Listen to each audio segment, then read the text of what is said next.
interacting with transgenders currently operative in the church.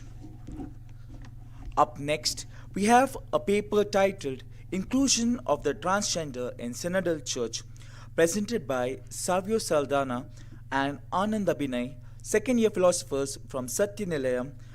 I call upon Savio Saldana to present the paper.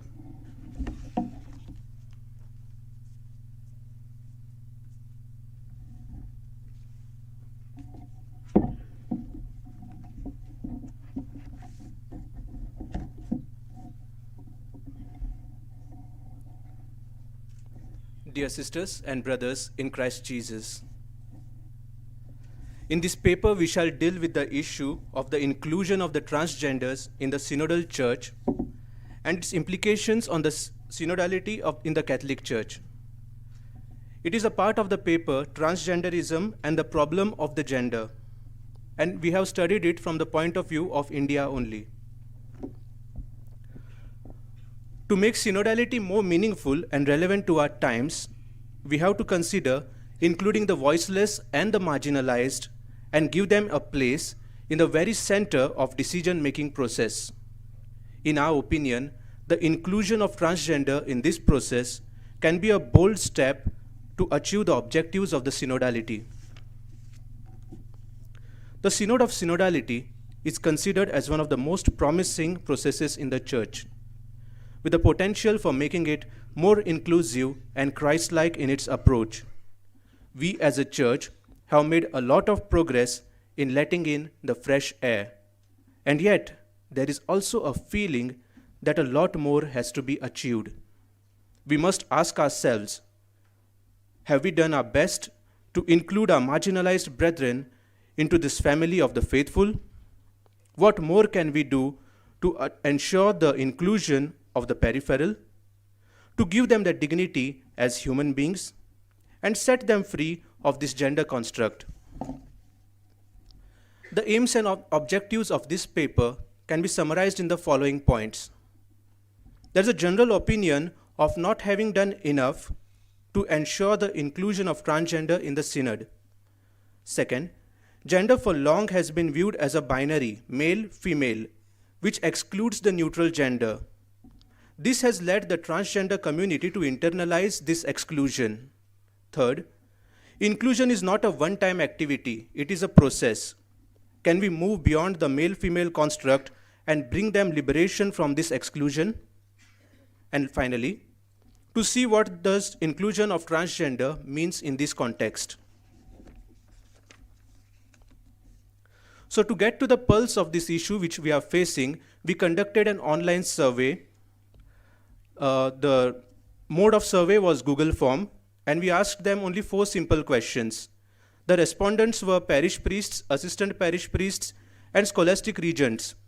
Number of respondents 136, and the states covered were Madhya Pradesh, Maharashtra, Goa, Andhra Pradesh, Karnataka, and Tamil Nadu. The first question was, does your parish have parishioners who can be categorized as transgenders? 46% are not sure. From this we can conclude that we do not have sufficient data on the presence of transgender parishioners. This may be due to the fact that owing to the social stigma, they have not divulged their orientation, or they fear that they will be excluded from the church if they declare it openly. Or it may also mean that we have not collected a proper data about our parishioners with intricate details like these. Second question, do they have a representation in the synodality meetings? 45% no, 28% not sure. It follows logically that we do not have data about since we do not have data about the presence of transgender in our communities, they are not made part of it. LGBTQ is not a mainstream issue in our country as it is in the West. And hence we feel that there is a lack of awareness when it comes to transgender and their issues. The third question was, do you feel that the transgender community should be given a proper representation in the synodality? And the answer was 100% unanimously yes. And we see that there is a presence of sensitivity when it comes to giving these people a proper say in the decision-making process of the church. The last question, do you feel that the transgender community has received an adequate representation in the synodality process? 80% say no. This displays that there is a genuine eagerness to embrace the other and to make them a part of our family.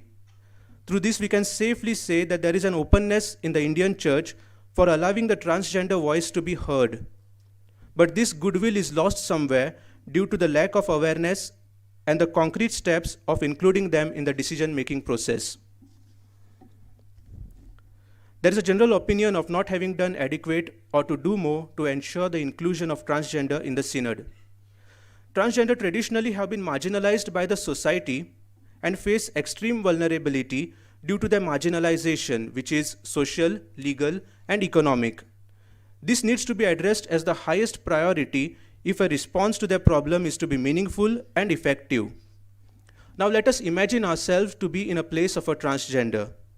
We have a world in which the very core of our being is unrecognized within our family, if and when we step into a school, when we seek employment, or when we need a social service like healthcare or housing.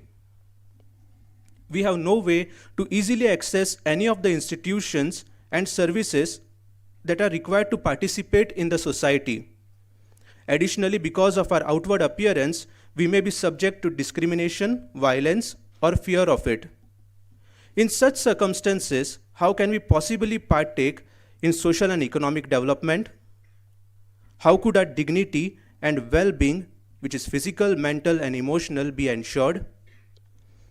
Transgender faces these experiences every day of their lives, and yet, like all other human beings, they have fundamental rights of life, liberty, equality, health, privacy, speech, and expression, but constantly face denial of these fundamental rights because of the rejection of their right to gender identity.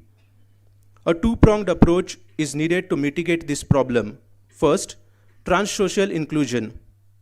For a transgender, the change must begin with the most fundamental element, acknowledgement of their gender identity. The state must ensure that the trans community is provided with equal rights as enshrined in the Constitution for all its citizens. Second, the right to gender recognition. This means respecting their right to be identified irrespective of the gender assigned to them during their birth. This is essential for them to attain full citizenship and personhood. This guarantee transcends to them receiving valid documents issued by the government which provide facilities which were denied to them earlier. Gender for long has been viewed as a male-female binary, which includes the neutral gender. This has led the transgender community to internalize this problem. We can understand the conflict of gender binary more clearly by using Derrida's deconstruction. We live in a logocentric world with a firm belief that everything is grounded.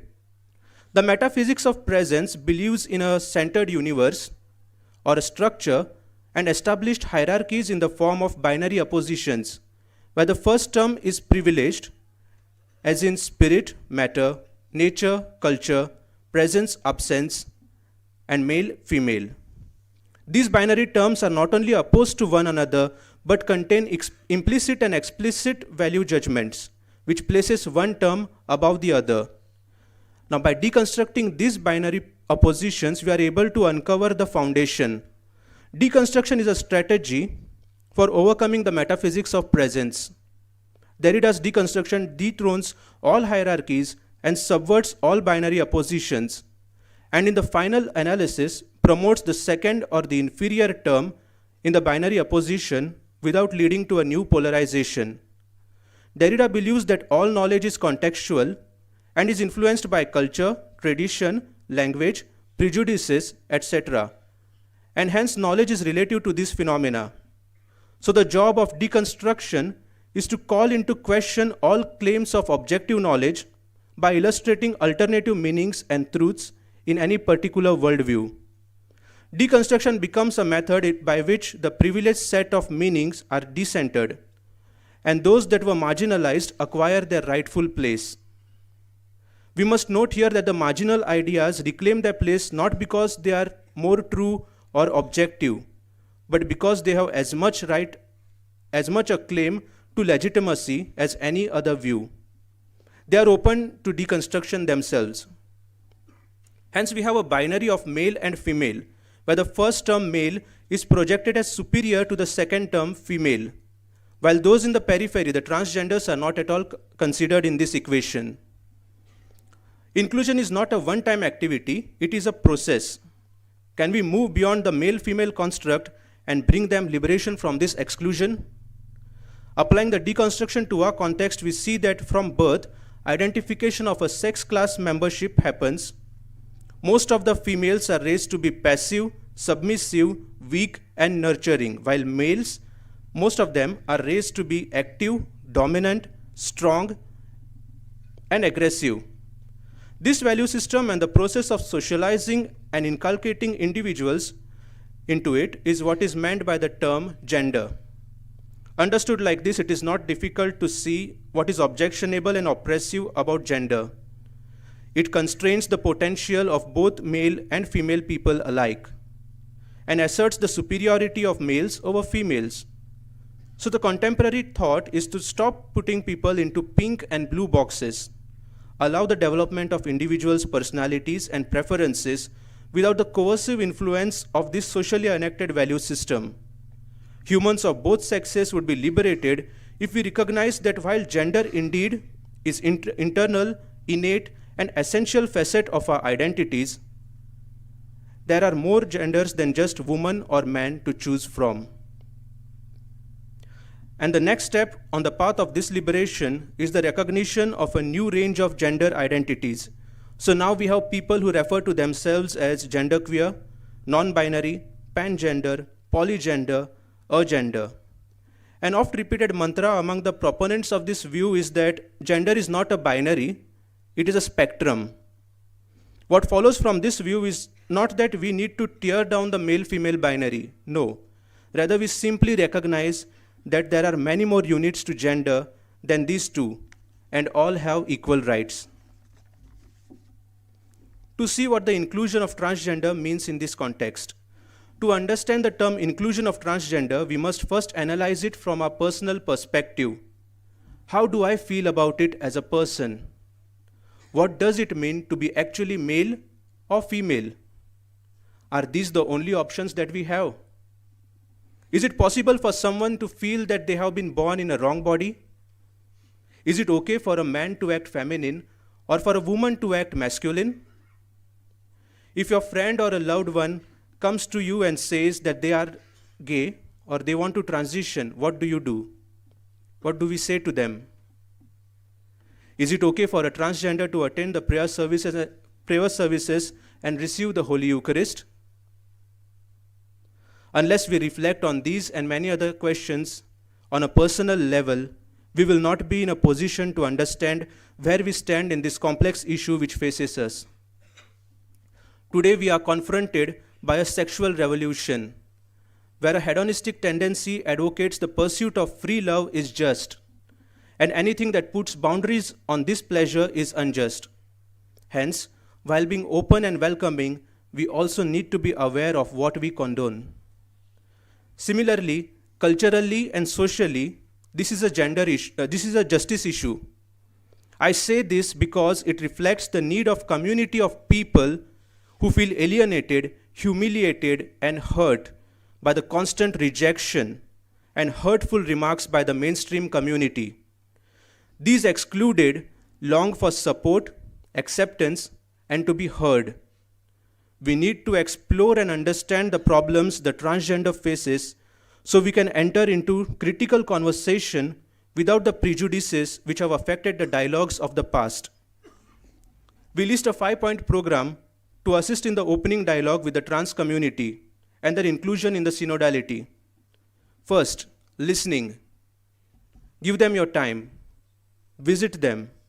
Listen to them with heart and compassion. Second, we are companions on a journey. Now in every journey, it so happens that one person leads while the other follows. And sometimes the other leads while the first follows, while most of it is walking together. Third, strengthening of the basic human communities. Fourth, preparing the laity, making them aware. Fifth, a spirit-filled liturgy is required rather than the one which is rubric-centered. We have to come to grip with the fact that the transgender problem is real and that it is the disorientation between the biological self and the inner self. It is real. It is not something that people can control or that they are making up. We cannot allow it to eclipse our love for people, their families, and their love for the divine. Synodality is being committed to grace and truth, and to walk in this messiness of life together. And this is what we must do. In the conclusion, we must show with our words, yes, but more so by our actions, that we care for the transgender, that they are a part of our family, this church, that God cares and loves them. And we are grateful to them for allowing us and trusting us with a chance to walk together and pursue our relation with God and His creation. As Father James Martin S.J. says, you are in a church that is still learning how to love you. Thank you.